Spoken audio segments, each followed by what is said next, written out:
Cümleten selamun aleyküm hanımlar. Diva Patik YouTube kanalıma hepiniz hoş geldiniz.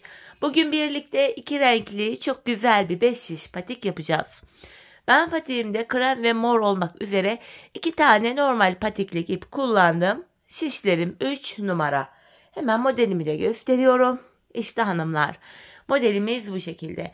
Daha önce 2 şiş olarak yapmış olduğum modelimi bu defa yoğun istek üzerine 5 şiş olarak bu şekil çalıştım.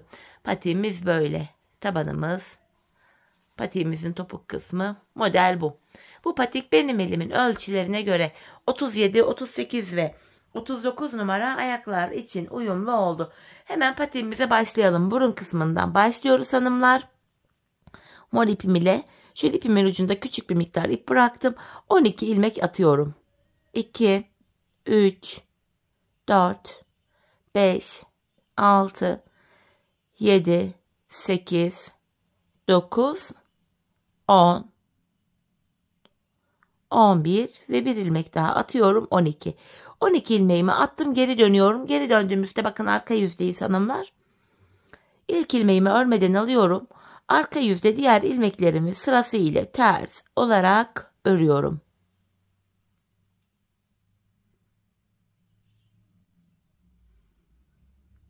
Sonuncu ilmeğimi de ters ördüm.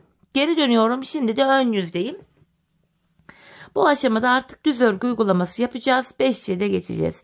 Kenar ilmeğini aldıktan sonra ikinci ilmeğimi ördüm. 3, 4, 5, 6. İlk 6 ilmeğimi ördüm. Kalan 6 ilmeğimi de diğer şişimle örüyorum. 12 ilmeğimi 6'şar 6'şar 2 şişime paylaştırdım. Şimdi hiç geri dönmeden ilk başladığımız yerlerden ilmekler çıkaracağız. Şöyle hanımlar, ilk ilmeğimi hemen şu kenara, ilmeğin iki kanadına birden girerek çıkartıyorum. Devamında ilmek çıkartabilmek için de tığımdan yardım alacağım. Başlangıç yerimiz biraz sık olduğu için. Bu şekilde başlangıç yerlerine sırasıyla girerek ilmek çıkarıyorum. İlmeğin iki kanadına birden girerek ilmek çıkaralım hanımlar. Patik burnumuz daha sağlam oluyor. Şu 5. şu da 6. ilmeğim. Şimdi bir 6 ilmek daha çıkaracağım. Onu da 4. şişime takacağım. Şu 2. ilmeğim. 3. 3.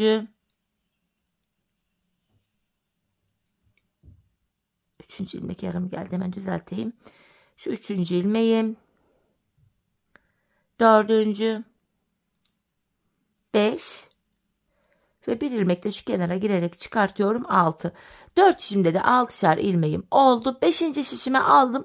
Örmeye başlıyoruz hanımlar. Bir sıra ilmeklerimizi düz öreceğiz. 5 şiş patikte bir sıra dediğimiz olay şudur.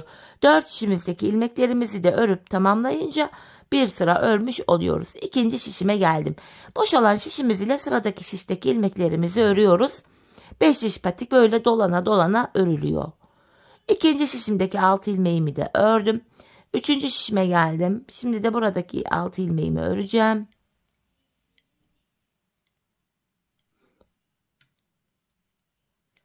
Tekrar boşalan şişimle bu defa 4. ve sonuncu şişimdeki ilmeklerimi de örüyorum. Bu şekilde hanımlar bir sıra örmüş olduk. Şimdi artırma zamanı.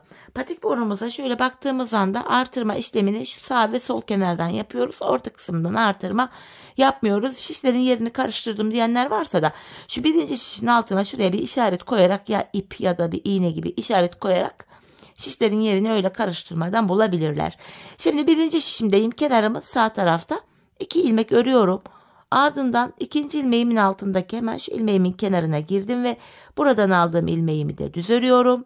Kalan 4 ilmeğim düz örülüyor. Böylece hanımlar ilk şişimde 7 ilmeğim oldu. 2. şişime geldim. Kenar sol tarafta. Son 2 ilmeğim kalana kadar öreceğim. Kenardan artırmamı yapacağım. Bakın sondan 2. ilmeğimin altına, yani şuraya girdim ve buradan aldığım ilmeğimi örüyorum. Kalan 2 ilmeğim düz örülüyor. 3. şişime geldim. Burada da kenar hemen başta. 2 ilmek örüyorum. Ardından 2. ilmeğimin altındaki hemen şu ilmeğimin kenarına girip hemen şuraya girip buradan aldığım ilmeğimi de düz ördüm. Kalan 4 ilmeğim düz örülüyor. Böylece ilk 3 şişimde 7'şer ilmeğim oldu. 4. ve sonuncu şişime geldim hanımlar. Burada da kenarımız şöyle baktığımızda sol tarafta. Son 2 ilmeğim kalana kadar öreceğim. kenardan artırmamı yapacağım. Bakın sondan ikinci ilmeğimin altına şuraya girdim ve buradan aldığım ilmeğimi düz ördüm. Kalan 2 ilmeğim düz örülüyor. Böylece 4 şişimizde de 7'şer ilmeğimiz oldu. Bir sıra 4 şişte de artırma yaptık. Şimdi bir sıra 4 şişimdeki 7 ilmeğimi de artırma yapmadan öreceğim. 5 şiş patik burnunda bir sıra artırma yaparken bir diğer sırada ilmekleri artırma yapmadan örüyoruz. Sebebi şu: her sıra artırma yaparsak şayet patik burnumuz bir anda açılma yapar hanımlar. İkinci şişimi ördüm. 3 ve 4. şişimdeki ilmeklerimi de yine düz öreceğim. Bu ilmeklerimi örerken, düz ilmekleri örerken sizlere artırma işlemini kısaca tekrar etmek istiyorum. Artırma işlemini 1. ve 3. şişimizde ilk 2 ilmeği ördükten sonra yapıyoruz.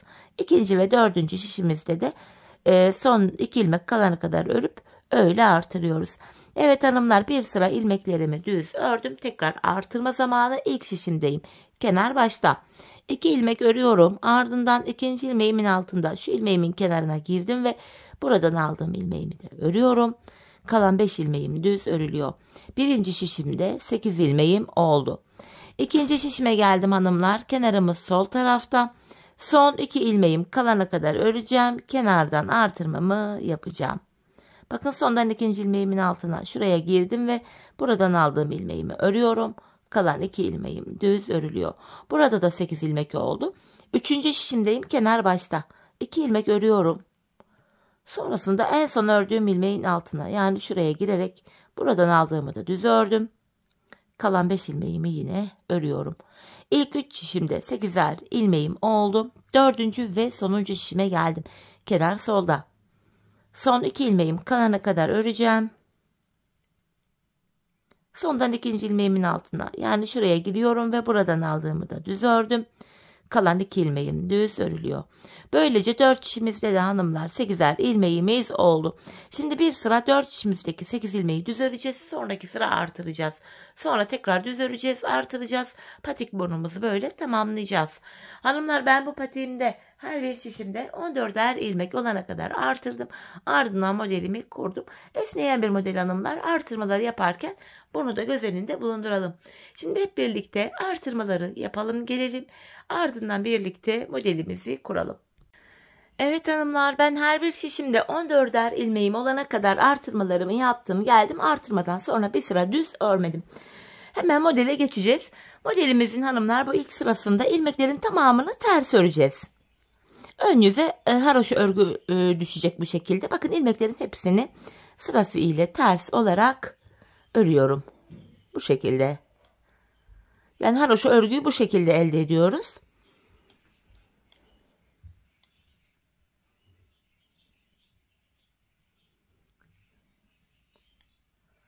Evet, ilk şişimdeki ilmeklerimi ters olarak ördüm.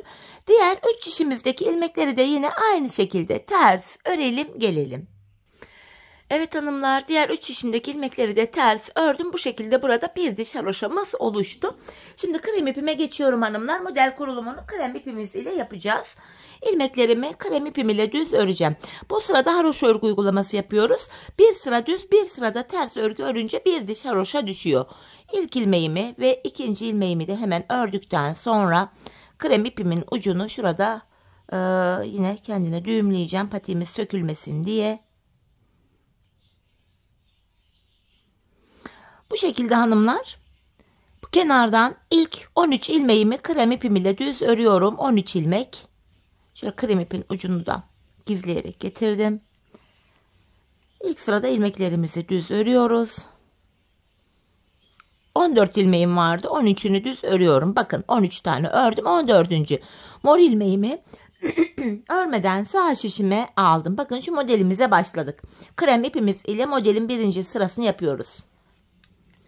İkinci şişime geldim. Burada da yine ilmeklerimizin tamamını düz olarak örüyoruz. Sadece ön yüze model kurulumu yapıyoruz hanımlar. Arka yüzde normal haroşa örgü uygulaması yapacağız. Yani patiğimizin taban bölümünde. Bu şekilde ilk 2 şişteki ön yüzdeki ilmeklerimi düz ördüm. Şimdi 3. ve 4. şişimizi de düz olarak örelim. Tekrar ön yüzde ilk şişimizde buluşalım. Evet hanımlar, ilmeklerimi düz ördüm. Şimdi her iki sırada bir renk değişikliği yapacağız. Krem ipimizle bir sıra örmüştük. Şimdi ikinci sıramız. İlk sırada ilmekleri düz örmüştük. Bu ikinci sıramız hanımlar. Bu sıramızda ilmekleri ters öreceğiz. Bu şekilde haroşamız düşecek. Şöyle sırasıyla ilmeklerimizi ters olarak örüyorum. Bakın bu şekilde haroşa örgü düşmüş oluyor buraya hanımlar. Gördüğünüz gibi.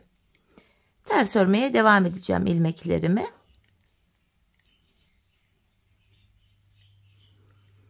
İlk sırada örmeden aldığımız mor ilmeğimi yine örmeden sağ şişime aldım. Tekrar ikinci şişimdeki ilmeklerimi de yine ters olarak örüyorum. İlk sıra düz, ikinci sıra ilmekleri ters örüyoruz.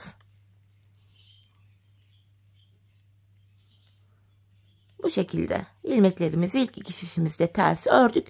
Üçüncü ve dördüncü şişimizdeki ilmekleri de ters örelim gelelim. Evet hanımlar, ilmeklerimi ters ördüm. Şimdi iki sıra krem ipimizle ördük. Şimdi mor ipimi alıyorum. Hanımlar, mor ipimizle model kurulumu yapmıyoruz. İlmeklerimizin tamamını bir diş haroşa olacak şekilde örüyoruz. Bu şekilde ilmeklerimin hepsini mor ipimle örüyorum. Model kurulumunu yani bu baklava dilimi desenini sadece krem ipimiz ile yapıyoruz. Mor ipimizle haroşa örüyoruz ilmeklerin tamamını. Bu şekilde bakın, krem modeli yaparken örmediğim mor ilmeğimi de yine düz ördüm. İlk şişimizi düz ördük. Diğer 3 şişimizdeki ilmekleri de düz örelim gelelim. İlmeklerimizi düz ördüm. Şimdi mor ile ikinci sıramızı yapacağız. Bu sıramızda da hanımlar ilmeklerin tamamını ters olarak öreceğiz. Böylece mor ipimizle de yine mor rengimizle de yine bakın bir diş haroşamız oluşuyor buraya. İlk şişimdeki ilmeklerimi ters ördüm. Diğer 3 şişimizdeki ilmeklerimizi de ters örelim gelelim.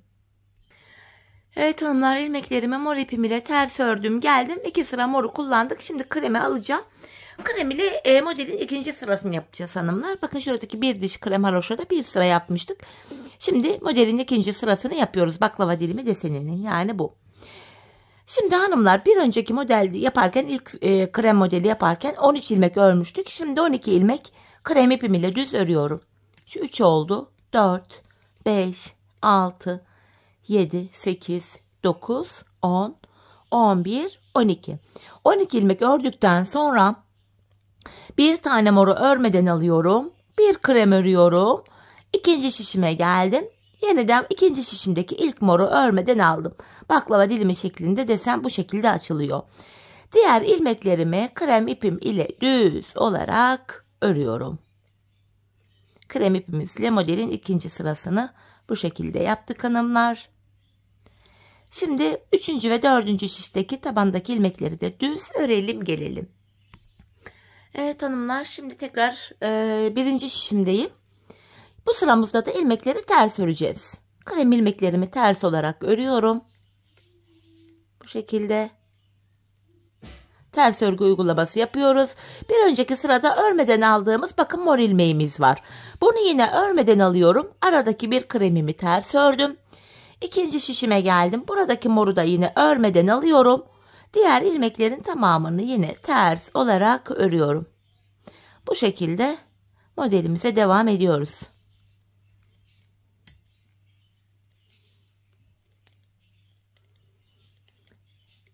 Şimdi tabana denk gelen bu iki şişteki ilmekleri de yine ters örüp gelelim. Evet hanımlar, ilmeklerimi ters ördüm. Şimdi 2 sıra krem ile örmüştük. Şimdi tekrar morumu alıyorum. Mor ile model kurulumu yapmıyorduk hanımlar. 4 şişimizdeki ilmeklerimizi de bir sıra düz bir sıra ters olarak öreceğiz. Mor ile bir diş haroşamız bu şekilde oluşacak. Şimdi 4 şişimizdeki ilmekleri de önce bu sıramızda düz olarak örelim. Ardından bir diğer sırada da ilmeklerin tamamını yine mor ipimiz ile ters örelim gelelim hanımlar. Evet hanımlar, mor ipimle bir diş haroşa ördüm geldim. Şimdi krem ipimi alacağım. Krem ipimizle modelde 3. sıramız. Şimdi 11 ilmeğimi krem ile öreceğim. 1, 2, düz örgü örüyorum hanımlar. Modelin ilk sırası 3, 4, 5, 6, 7, 8, 9, 10, 11. Yine baklava dilimimize devam edeceğiz. Bir mor örmeden alıyorum. Bir krem ördüm. Bir mor örmeden alıyorum. İkinci şişime geçtim. Bir kremi örmeden aldım ve bir tane daha moru örmeden aldım. Arada bu defa bakın 1, 2, 3 tane mor ilmeğimiz oldu. Kalan ilmeklerimi yine krem ipim ile düz olarak örüyorum. Ön yüzde modelimizi yaptık. Tabandaki ilmeklerimizi de yine düz örelim. Ön yüzde buluşalım. Tabanımızı düz ördüm hanımlar. Şimdi krem ipimizle ikinci sıramızı yapacağız. Bu sıramızda krem ilmeklerimi ters örüyorum.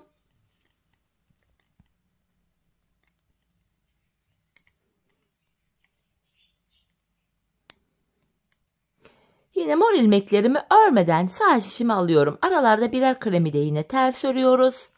Mor ilmekleri de örmeden sağ şişimize alıyoruz. Bu şekilde bakın morumu örmeden aldım. Kalan ilmeklerimi yine krem ipim ile ters olarak örüyorum. Krem ipimizle modelin 3. sırası da bu şekildeydi. Tamamladık. Şimdi tabandaki ilmeklerimizi, bu iki şişteki ilmekleri ters örelim gelelim hanımlar. Evet hanımlar, ilmeklerimi ters ördüm geldim. Şimdi sıra mor ipimizde. Mor ipimizde yine bir diş haroşa öreceğiz.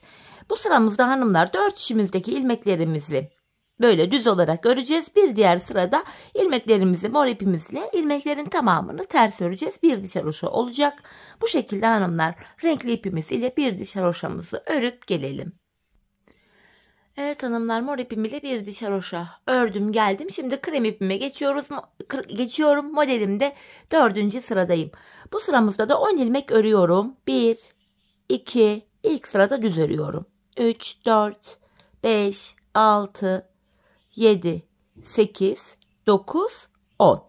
Şimdi bir mor örmeden alıyorum. Bir krem ördüm. İkinci moru örmeden aldım. Bir krem ördüm. İkinci şişimden devam ediyorum. Yine 3. mor ilmeği örmeden aldım. Bir krem ördüm. Bu defa da yine 4 oldu. 4. mor ilmeğimi örmeden aldım. Bakın 4 mor oldu. 1, 2, 3 ve 4. Kalan ilmeklerimi krem ipim ile düz örüyorum. Tabandaki ilmeklerimizi de yine düz örelim gelelim. Evet hanımlar, tabandaki ilmekleri düz ördüm. Şimdi ön yüzdeyiz. Bu sıramızda da ters örgü uygulaması yapıyoruz.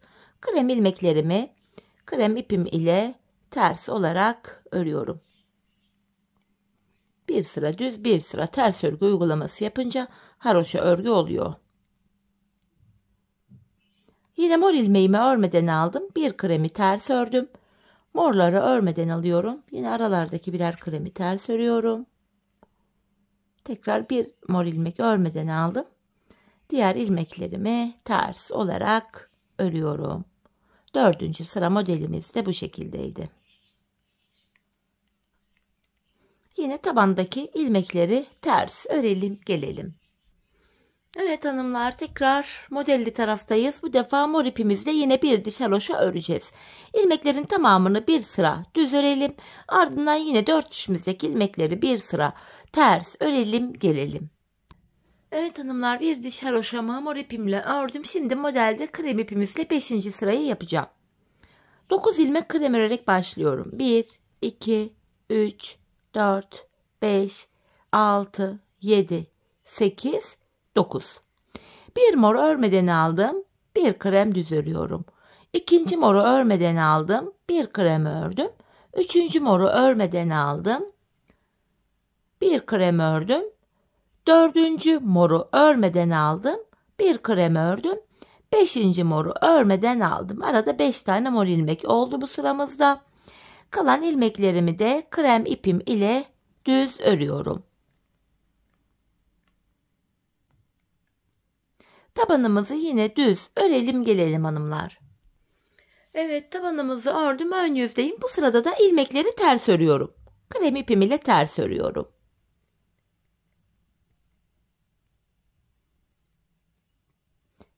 Yine mor ilmekleri örmeden sağ şişimi alıyorum. Aralardaki birer kremi de ters örüyorum. İkinci şişime geçtim. Yine kremimi ters ördüm. Moru örmeden aldım. Kremi ters ördüm. Moru örmeden aldım ve kalan ilmeklerimi de ters olarak örüyorum. Tabandaki ilmekleri de ters örüp gelelim. Evet hanımlar, tabanımı ördüm. Şimdi tekrar mor ipimize geçiyoruz. Yine mor ile bir diş haroşa öreceğiz. Bir sıra ilmeklerimizi düz örelim. Bir diğer sırada da ters olarak örüp gelelim. Evet hanımlar, mor ipim ile bir diş haroşa ördüm geldim. Şimdi de krem ipime geçtim. Modelde 6. sıram. Bu sıramda 8 ilmek krem örüyorum. 2, 3, 4, 5, 6, 7, 8. Bir moru örmeden aldım. Bir krem örüyorum. İkinci moru örmeden aldım. Bir krem ördüm. Üçüncü moru örmeden aldım. Bir krem örüyorum. Dördüncü moru örmeden aldım. Bir krem ördüm. Beşinci moru örmeden aldım. Bir krem ördüm. Altıncı mor ilmeğimi de örmeden aldım. Kalan ilmekleri krem ile örüyoruz. Baklava dilimini açtık hanımlar. Artık kapanacak baklava dilimi sonraki modellerde. Tabandaki ilmekleri de yine düz örelim gelelim. Evet, tabanı ördüm. Şimdi ön yüzdeyiz. Bu sırada da ilmekleri ters öreceğiz. Sırasıyla ilmeklerimi krem ipim ile ters örüyorum. Bakın mor ilmeğime geldim. Moru örmeden sağ şişimi aldım. Aralardaki kremleri yine ters örüyorum.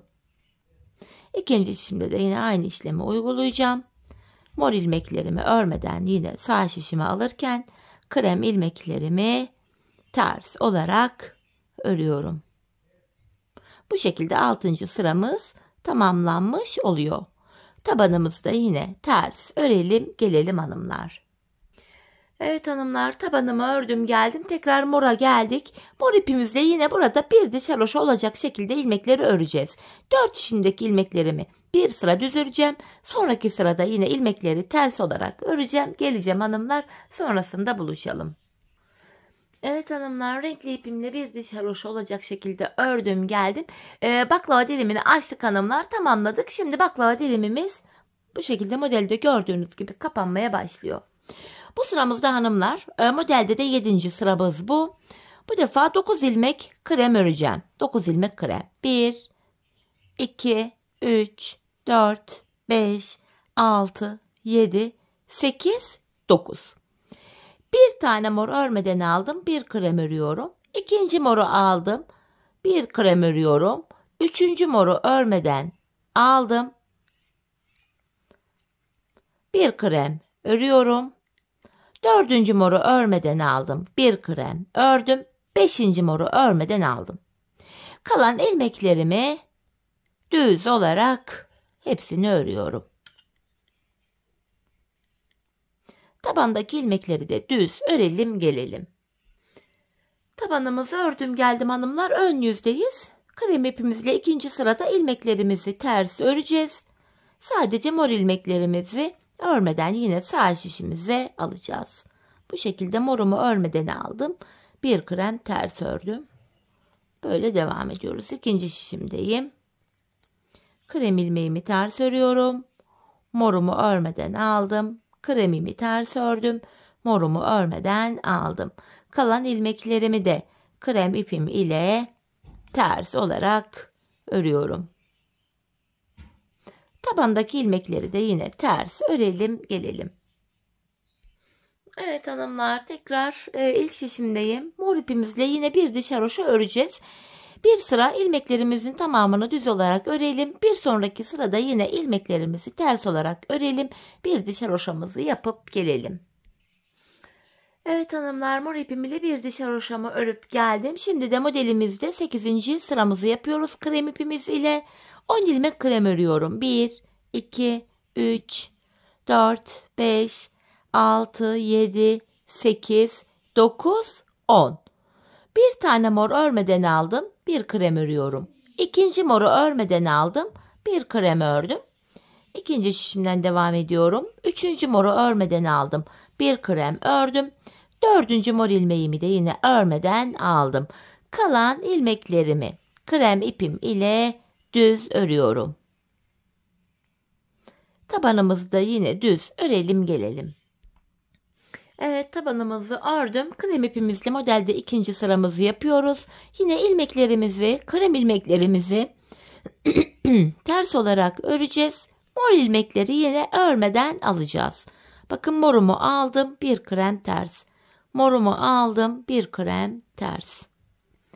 Morumu alıyorum, bir ilmek kremi ters örüyorum. Morumu aldım ve burada kalan diğer ilmeklerimi krem ipim ile ters örüyorum. Tabandaki ilmekleri de ters örelim gelelim. Evet, tabanımızı ördüm geldim hanımlar. Şimdi mor ipimizle örgümüze devam ediyoruz, patiğimizi. Bir de şaroşa öreceğiz. Bir sıra düz, bir sonraki sırada ilmeklerimizi ters örelim gelelim. Evet hanımlar, bir de şaroşamı ördüm geldim mor ipim ile. Şimdi kremime geçiyorum. Modelde 9. sıramızı öreceğiz. Bu sıramızda hanımlar 11 ilmeğimi krem ile öreceğim. 1, 2, 3, 4, 5, 6, 7, 8, 9, 10, 11. Bir mor örmeden alıyorum. Bir krem ördüm. İkinci moru örmeden alıyorum. Bir tane krem örüyorum. Ve üçüncü moru örmeden alıyorum. 3 tane morumuz var burada. Ve kalan ilmeklerimizi yine krem ipim ile düz olarak örüyorum hanımlar. Tabanımızı da yine düz örüp gelelim. Tabanımızı düz ördüm hanımlar. Şimdi ikinci sıradayız krem ipimiz ile. Krem ilmeklerimi ters olarak öreceğim. Mor ilmeklerimi de örmeden sağ şişime alacağım. Bu şekilde morumu örmeden alıyorum. Kremi ters ördüm. Morumu örmeden aldım. İkinci şişimden devam ediyorum. Kremi ters ördüm. Morumu örmeden aldım. Kalan ilmeklerimi de yine krem ipim ile ters olarak örüyorum. Modelde 9. sıramız bu şekildeydi. Tabandaki ilmekleri de yine ters örüp gelelim. Evet hanımlar, tabandaki ilmekleri de ters ördüm. Tekrar mor rengimize geçtik. Yine hanımlar mor rengimizle bir diş haroşamızı örüyoruz. Bir sıra düz, bir sonraki sırada ilmeklerimizi ters olarak örelim gelelim. Mor ipim ile bir diş haroşamı ördüm geldim hanımlar. Tekrar kremimi alıyorum. Modelde 10. sıram. Bu sıramızda 12 ilmek krem öreceğim. 3, 4, 5, 6, 7, 8, 9, 10, 11, 12. Bir mor örmeden aldım. Bir krem örüyorum. Bir mor örmeden alıyorum ve kalan ilmeklerimi krem ipim ile düz olarak örüyorum. Modelde 10. sıramızın kurulumu da bu şekildeydi. Tabandaki ilmekleri de yine düz örüp gelelim. Tabanımızı ördüm geldim hanımlar. Krem ipimizle ikinci sıramızı yapıyoruz. Bu sıramızda da ilmeklerimizi ters örüyoruz. Krem ilmeklerimi ters olarak öreceğim. Mor ilmeklerimi yine örmeden sağ şişime alacağım. Bakın morumu örmeden aldım. Bir kremimi ters ördüm. İkinci şişimdeyim. Buradaki de ilk moru örmeden alıyorum. Diğer ilmeklerimi ters olarak örüyorum.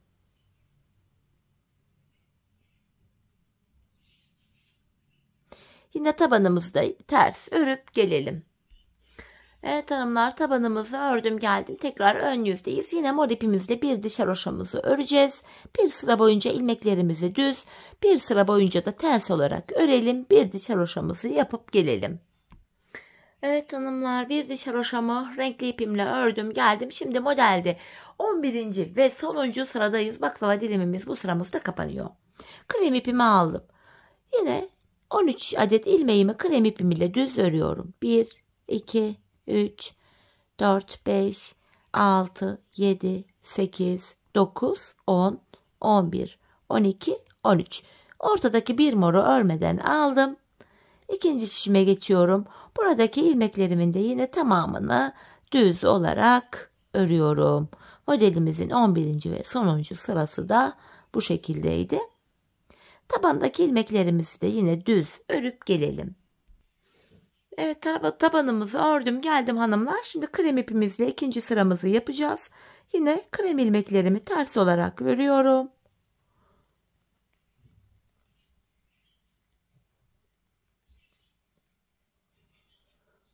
Ortadaki bir morumu örmeden sağ şişime aldım. Diğer şişime geçtim. Yine buradaki ilmeklerimi de ters örüyorum. Modelimizi böylece tamamlamış olduk.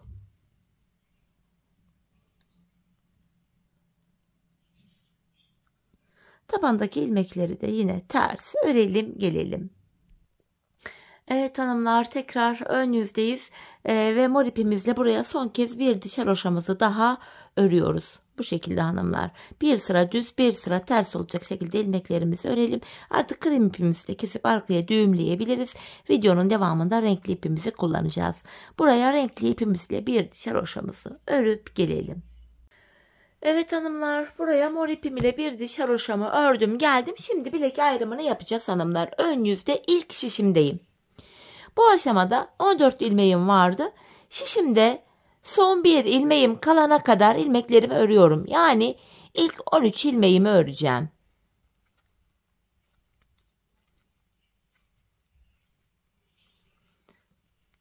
Bakın burada son bir ilmek kaldı. Bu ilmek ile ikinci şişimdeki ilk ilmeği alıyorum. Bu iki ilmeği hanımlar birbiriyle yer değiştirdim. Yer değiştirdiğim ilk ilmeğimi ilk şişimle örüyorum. Bilek ayrımında, yani burada ilmekleri yer değiştirerek örme sebebimiz şu: bilek ayrımı daha sıkı ve sağlam oluyor. Patiğimizin şu arka bölümlerine geçtik hanımlar. Ben patiğimin bu kenarlarına 8'er ilmek haroşa ördüm. Örgümüzün hem ön hem arka yüzünde düz örgü örünce haroşa oluyor. Hem ön hem arka yüzde ters örgü örünce yine haroşa oluyor. Ben örgümüzün her iki tarafında da düz örgü örerek haroşalarımı elde ediyorum. İkinci şişimdeyim. İlk 8 haroşa ilmeğimi düz örüyorum kenardaki. 5, 6, 7, 8. Arka yüzde de bu ilmekleri düz öreceğim. Bu şekilde haroşa düşecek. Diğer ilmeklerimi de şu anda ön yüzdeyim. Düz örmeye devam ediyorum.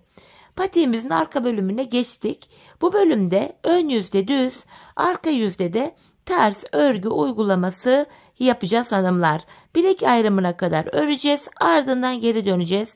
Geri döndüğümüzde arka yüzde olacağımız için ilmeklerimizi ters öreceğiz.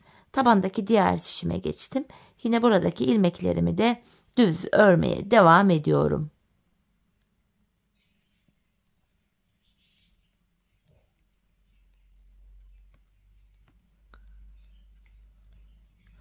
Son şişime geldim.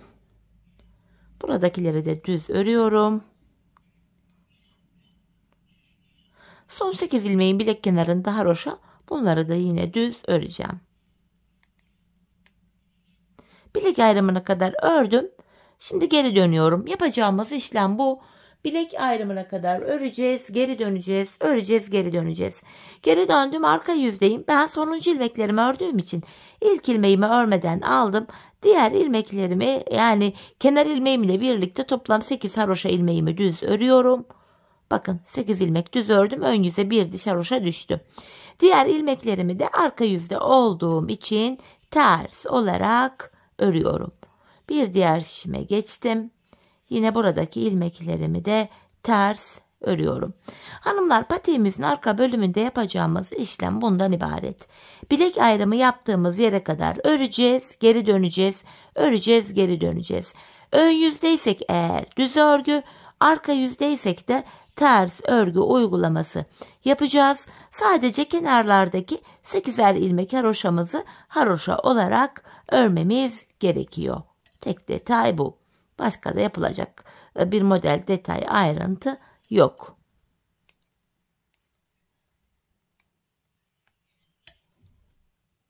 Son şişime geldim. Burada da yine ilmeklerimi ters örüyorum.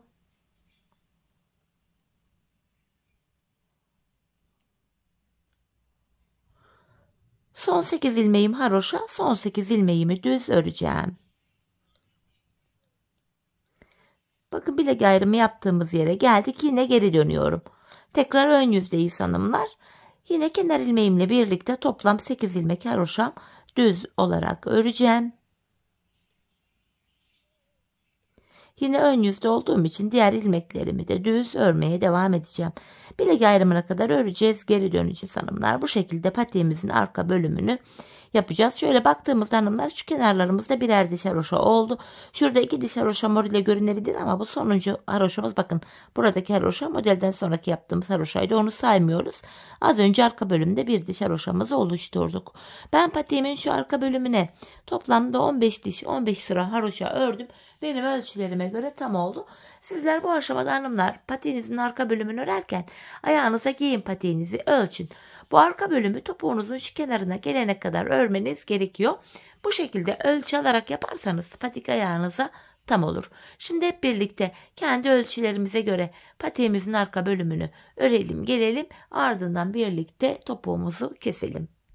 Evet hanımlar, patiğimin arka bölümünü ördüm geldim. Burada 15 sıra haroşam var. Bu aşamada bilek ayrımından sonra şu bölüm genişlediği için ilmeklerin hepsi tek şişte toplanacak duruma geldi.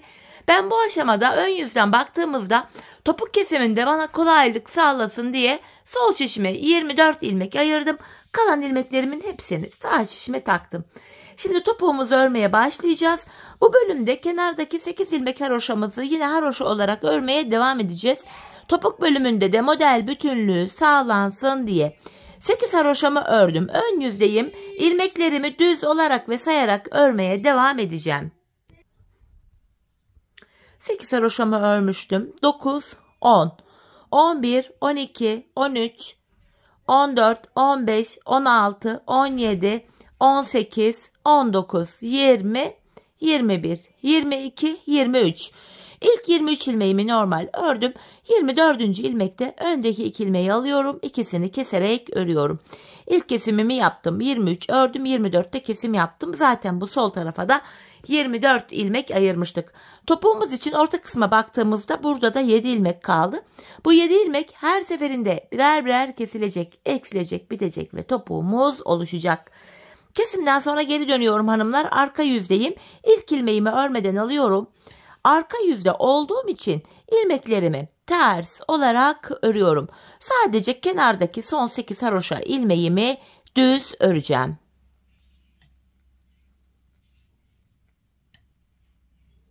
Bakın son 8 ilmeğime geldim. Haroşalarımı düz olarak örüyorum hanımlar. Tekrar geri döndüm. Ön yüzdeyiz. Bir önceki sırada yaptığımız işlemin aynısını yapacağız. Yani ilk 23 ilmeğimizi öreceğiz. 24. ilmekte kesimimizi yapacağız. 8 haroşamı ördüm. Yine sayarak gidiyorum. 9, 10, 11, 12, 13, 14, 15, 16, 17, 18, 19, 20, 21, 22, 23. 24. ilmekte öndeki ilmeği de alıyorum. İkisini keserek örüyorum. İkinci kesimimi de yaptım. Bir önceki sırada ortada 7 ilmek kalmıştı. Şimdi baktığımızda 6 ilmek kaldı. Kesimimizi yaptık. Yapacağımız işlem şu. Geri döneceğiz. Arka yüzde ilmekleri öreceğiz. Ön yüzde yine 23 ilmek örüp 24'te kesimi yapacağız. Biz bu kesme işlemine aradaki 6 ilmek bitene kadar devam edeceğiz. Şimdi hep birlikte patiğimizin topuğunu sizlere tarif ettiğim gibi örelim gelelim.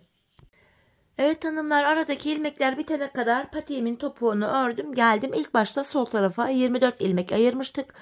Kesimlerden sonra sağ şişimde de 24 ilmeğim kaldı. Yani her iki şişimizdeki ilmek sayıları da birbirine eşit. Şimdi patiğimin düz tarafı içeride, ters tarafı da dışarıda olacak şekilde şöyle ikiye katlıyorum.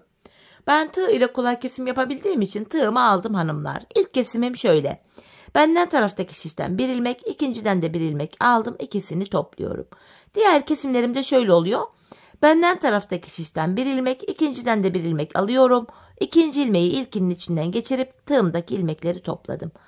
Benden taraftaki şişten bir ilmek, ikinciden de bir ilmek aldım. İkinci ilmeği ilkinin içinden geçirip tığımdaki ilmeklerimi topluyorum. Kısaca yapacağımız işlem şöyle. İkinci şişten bir ilmek alıyoruz. İlk şişten de bir ilmek alıyoruz. İkinci şişten aldığımız ilmeği ilk şişten aldığımız ilmeğin içinden geçiriyoruz ve tığımızdaki 2 ilmeği topluyoruz. Kesim işlemi bu şekilde yapılıyor. Gizli kesim. Ve her iki patiğimizin topuğu da aynı yöne, aynı şekilde kesiliyor hanımlar. Kalan ilmeklerimizi de kesip gelelim. Evet, ilmeklerimi kestim hanımlar. Son birer ilmeğim kaldı. Bu aşamada önce benden taraftaki ilmeğimi, sonra diğer şişimdeki ilmeğimi tığıma aldım. Tığımda 3 ilmeğim var. Üçünü birden topluyorum. Buraya şöyle 2 tane de zincir çektim. İpimi kesiyorum. Hemen ipimizin ucunu gizleyelim. Patiğimize bakalım.